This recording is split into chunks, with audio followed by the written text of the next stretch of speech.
Moving on, Brazil says Washington has forced it to accept either tariffs or quotas on its steel and aluminum exports to the United States. The announcement comes after Washington said a preliminary deal has been reached to resolve the dispute.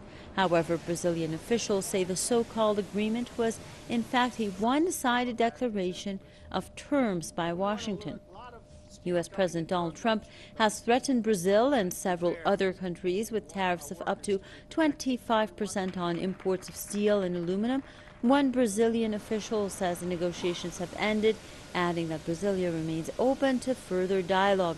Last year, Brazil exported 1/3 of its steel production to the U.S. market.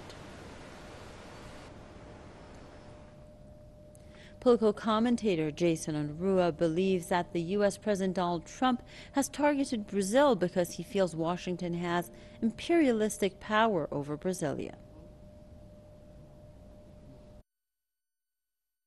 It is understood on a very fundamental economic level that there is comparative advantages from U.S. manufacturing over Brazilian manufacturing in certain fields and vice versa.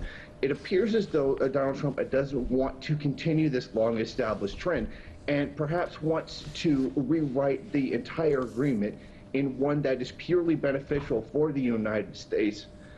But the problem is this is not how trade works. Trade is something that has to be mutually beneficial for both sides in order for it to function. Without that, you just merely have imperialism. I think this move by Donald Trump is one that's just not necessary to do. It's not something that really needs to be carried out and will only poison future relations with Brazil. He feels that in this situation he can bully Brazil given the nature of the relationship between Brazil and the United States, one that is very much imperialistic, so that he does feel that he has the power to do so. He has been unsuccessful in doing it to other countries because they've managed to stand up for themselves, or they wield enough economic power or not under the thumb the same way that Brazil is.